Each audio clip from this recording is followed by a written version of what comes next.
সকাল থেকে রাত পর্যন্ত সংসারে কিন্তু নানা ধরনের কাজকর্ম আমাদের করতে হয়, আর মাঝে মধ্যেই সেই সব কাজকর্ম করতে গিয়ে পড়েও যাই বেশ সমস্যায়। তো বন্ধুরা, যদি আমরা কিছু ছোট ছোট টিপস ফলো করে কাজগুলো করি তাহলে কিন্তু আর এই সমস্যায় আমাদের কখনোই পড়তে হবে না। তো প্রতিদিনের মতো বেশ কিছু এরকম ছোট ছোট টিপস নিয়ে আজও হাজির হয়ে গেলাম।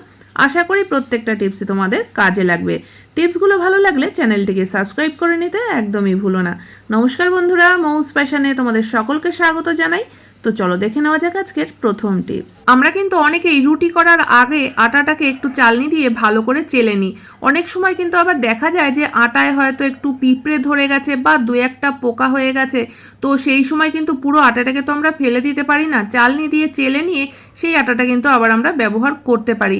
কিন্তু চালার সময় যে সমস্যাটা হয়, দেখবে এইভাবে করে চালনিতে তো আমরা আটাটা চালি আর তারপরে দেখবে যে বাসনের চারিপাশ দিয়ে আটাটা ছড়িয়ে গেছে, এমনকি নিচেও কিন্তু অনেকটা জায়গায় আটা ছড়িয়ে যায়।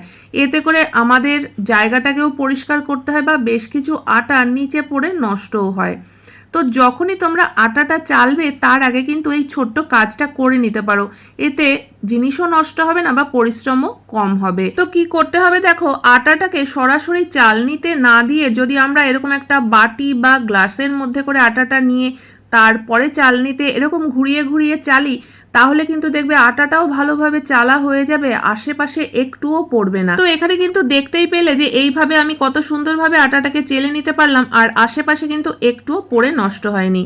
তো চলে যাচ্ছি 2 নম্বর টিপসে। বন্ধুরা, আমাদের প্রত্যেকটা মহিলাদের কাছেই কিন্তু নানা ধরনের চুড়ি থাকে, সেটা সিটি গোল্ড হোক বা কাঁচ হোক বা এরকম স্টোনের চুড়ি হোক।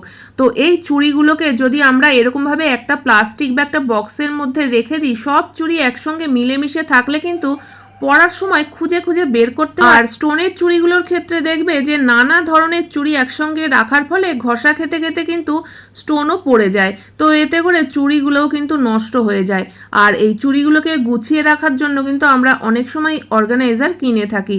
তো 1 পয়সা খরচা না করে কিন্তু আমাদের ঘরোয়া জিনিস দিয়ে দারুণ একটা অর্গানাইজার আমরা বানিয়ে নিতে পারি। আর এতে করে কিন্তু প্রত্যেকটা চুড়ি খুব ভালোভাবে আমরা রাখতে পারবো।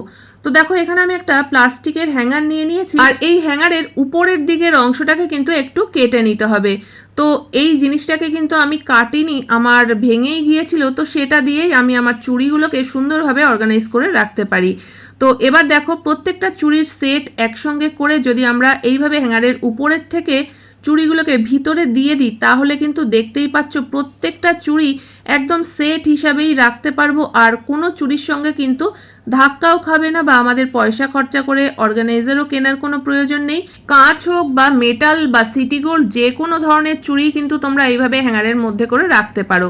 আর এবার এই জিনিসটা তোমরা আলমারিতে বা ড্রেসিং টেবিলের পাশে যে কোনো জায়গায় যেখানে তোমরা রাখতে চাও সেখানে কিন্তু রাখতে পারো। যখনই প্রয়োজন হবে তোমরা এখান থেকে কিন্তু চুড়িগুলো নিয়ে আবার ব্যবহার করতে পারবে। তো হ্যাঙ্গারের মুখটাকে কিন্তু আমরা এইভাবে খোলা অবস্থায় রাখবো না। এখানে আমি একটা চুল বাঁধার গার্ডার নিয়ে নিয়েছি আর এই চুল বাঁধার গার্ডারটা দিয়ে দেখো হ্যাঙ্গারের মুখটাকে কিন্তু আটকে দিলাম। তো এবার এটা আমরা যে কোনো জায়গায় হ্যাং করে রাখতে পারি আর জিনিসটাও দেখো দেখতে কিন্তু বেশ ভালো লাগছে। আশা করি বন্ধুরা টিপসটা তোমাদের পছন্দ হয়েছে। তো চলে যাচ্ছি 3 নম্বর টিপসে। জামা কাপড় কাচাকাচি করার পর আয়রন করাটা কিন্তু আমাদের প্রত্যেক দিনেরই কাজ। আর আয়রন করার পরে বন্ধুরা আমরা কি করি, আয়রনের এই যে তারটা রয়েছে এই তারটাকে কিন্তু গুছিয়ে রাখার জন্য অনেক সময় আমরা এইভাবে গুটিয়ে রেখে দিই। তো এইভাবে দীর্ঘদিন থাকতে থাকতে কিন্তু দেখা যায় যে তারের একদম গোড়ার দিক থেকে কেটে যায়। তো সেক্ষেত্রে কিন্তু আমাদের জিনিসটা নষ্টই হয়ে যায়। তো আমরা এই তারটাকে সুন্দরভাবে গুছিয়ে রাখার জন্য এই জিনিসটা যদি বানিয়ে নিতে পারি তাহলে কিন্তু আর কোনো সমস্যাই হবে না। আর তার জন্য বিশেষ কিছুই প্রয়োজন নেই। নিয়ে নিয়েছি একটা জলের বোতলের ঢাকনা আর মাস্কের দুপাশে যে রাবারের মতো একটা অংশ থাকে যেটা কানের সঙ্গে আটকে থাকে, তার থেকেই কিন্তু একটা রাবারের মতো অংশ আমি কেটে নিয়েছি। আর এবার একটা লোহার জিনিস গরম করে এই ঢাকনাটার মধ্যে কিন্তু একটা ফুটো করে দিতে হবে। এবার যে রাবারটাকে আমরা কেটে নিয়েছিলাম সেটাকে কিন্তু এই ঢাকনার মধ্যে দিয়ে ঢুকিয়ে দিয়ে একটা গিট লাগিয়ে দিতে হবে, যাতে ভিতরটা ভালোভাবে টাইট হয়ে আটকে যায়, কোনোভাবে খুলে না যায়। আর এটা তৈরি করতে কিন্তু 1 মিনিটও সময় লাগবে না, অথচ ভীষণই কাজের একটা জিনিস। তো এবার দেখো, আমরা এই যে আয়রনের যে তারটা রয়েছে এই তারটাকে সাইডে এইভাবে গুটিয়ে নিয়ে তারপরে যদি আমরা এটা দিয়ে বেঁধে রাখি তাহলে কিন্তু আর কখনোই খুলে যাবে না, বা আয়রনের যে তারটা সেটাও কেটে যাওয়ার কোনো সম্ভাবনাই থাকবে না। সুন্দরভাবে কিন্তু আমরা গুছিয়ে রেখে দিতে পারবো।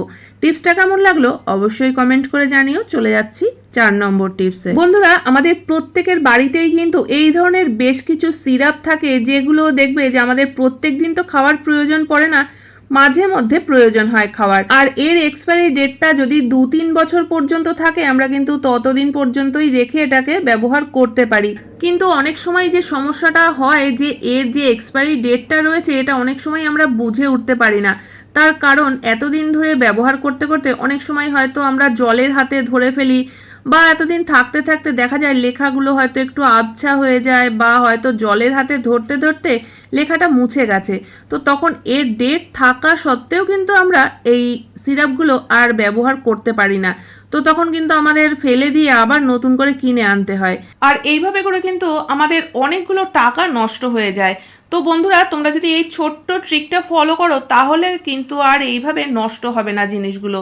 তো তার জন্য দেখো, এখানে আমি একটা সেলোটেপের ছোট্ট টুকরো কেটে নিলাম। এবার কি করতে হবে দেখো, যে জায়গাটায় এক্সপায়ারি ডেটটা লেখা রয়েছে তার উপর থেকে যদি আমরা এইভাবে সেলোটেপের একটা টুকরো আটকে রাখি, তাহলে কিন্তু যতদিন পর্যন্তই থাকুক না কেন, হাতের ঘষা লেগে বা জল হাত লেগে কোনোভাবেও এর লেখাটা কিন্তু মুছে যাবে না। যতদিন পর্যন্ত ডেট রয়েছে আমরা কিন্তু ততদিন পর্যন্তই এই সিরাপগুলো খেতে পারবো। তো আশা করি বন্ধুরা এই ছোট্ট ট্রিকটা তোমাদের কাজে লাগবে। চলে যাচ্ছি আজকের 5 নম্বর টিপসে। বন্ধুরা, আজকাল কিন্তু আমরা প্রায় সকলেই গ্যাসেই রান্নাবান্না করে থাকি, কিন্তু দেখবে কাঠের আঁচে যদি কেউ রান্না করে, হাঁড়ি কড়াই বা প্রেসার কুকারের নিচে কিন্তু একদম কালি পড়ে যায়। আর সেই সব বাসন মাজা ঘষা করা কিন্তু খুবই কষ্টকর। কিন্তু গ্যাসে তো এরকম হওয়ার কথা না, তাও দেখবে গ্যাস যখন প্রায় শেষের দিকে চলে আসে না, তখন কিন্তু গ্যাসের থেকেও একটা কালি ওঠে। আর যে পাত্রটাই বসাবে দেখবে তার নিচের দিকটা কিন্তু একদম কালো হয়ে যায়। তো আমরা প্রত্যেক দিনের রান্নাবান্না কিন্তু বেশিরভাগ ক্ষেত্রে প্রেসার কুকারেই করে থাকি, আর প্রেসার কুকারের নিচে যদি এরকম কালি পড়ে যায়, সেটা মাজতে কিন্তু দেখবে অনেক ঘষাঘষি করতে হয়। তো তার জন্য এই ট্রিকটা কিন্তু তোমরা ফলো করতে পারো যখন গ্যাস প্রায় শেষের দিকে চলে আসে, বা যখন দেখছো গ্যাসে একটু কালি পড়ছে। তো এখানে দেখো, আমি হাতে করে সামান্য একটু জল প্রেসার কুকারের নিচের দিকটায় লাগিয়ে দিলাম, আর উপর থেকে 1 চামচ নুন ছিটিয়ে দিচ্ছি। তো এবার এই নুনটাকে কিন্তু প্রেসার কুকারের নিচের দিকে ভালোভাবে এইভাবে মাখিয়ে দিতে হবে। তো এখানে আমি প্রথমে জল কেন ব্যবহার করলাম সেটা বলি। আমরা যদি সরাসরি প্রেসার কুকারের নিচে নুন দিয়ে দিই, তাহলে কিন্তু নুনটা ঝরে পড়ে যাবে। তো যেহেতু একটু জল লাগিয়ে দিয়েছি, সেই কারণে কিন্তু নুনটা প্রেসার কুকারের নিচে একদম আটকে থাকবে, ঝরে পড়ে যাবে না। তো তারপরে যদি তোমরা গ্যাস ওভেনে বসাও, তাহলে কিন্তু দেখবে যে কালি যদি পড়েও, সেক্ষেত্রে কিন্তু নুনটা যেহেতু দেয়া রয়েছে, মাজতে কিন্তু খুব সুবিধা হবে। একটা ঘষা দিলেই দেখবে প্রেসার কুকারের নিচে একদম পরিষ্কার হয়ে যাবে। তো আশা করি বন্ধুরা আজকের প্রত্যেকটা টিপসই তোমাদের কাজে লাগবে। কোন টিপসটা সব থেকে বেশি ভালো লেগেছে অবশ্যই কমেন্ট করে জানিও। ভালো লাগলে চ্যানেলটিকে সাবস্ক্রাইব করে পাশে থাকা বেল আইকনটা অবশ্যই প্রেস করে দিও, যাতে নতুন ভিডিও আপলোড করলে নোটিফিকেশান সবার আগে তোমাদের কাছে পৌঁছে যায়। তাহলে আজকের মতো ভিডিও এখানেই শেষ করছি। দেখা হচ্ছে আবার নতুন ভিডিওতে। পুরো ভিডিও দেখার জন্য সকলকে অসংখ্য ধন্যবাদ।